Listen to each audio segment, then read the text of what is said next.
Next stock வந்து DLF இருக்குது. So DLF என்ன இதில் இருக்குன்னா 24th ரிசல்ட் தான், இதுவும் 24th தான் வந்து ரிசல்ட்டு கொடுத்துருக்காங்க.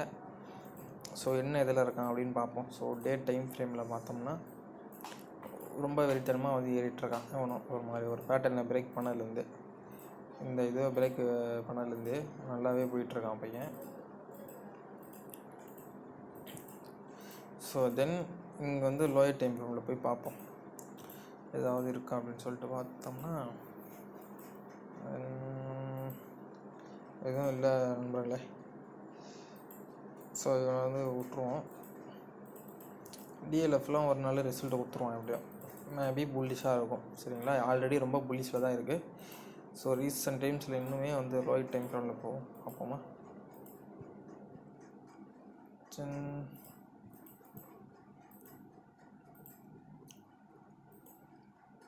ஸோ மேபி இன்னும் கூட கீழே வரதுக்கு வாய்ப்பு இருக்குது. ஸோ இந்த லோவை எடுப்பான்.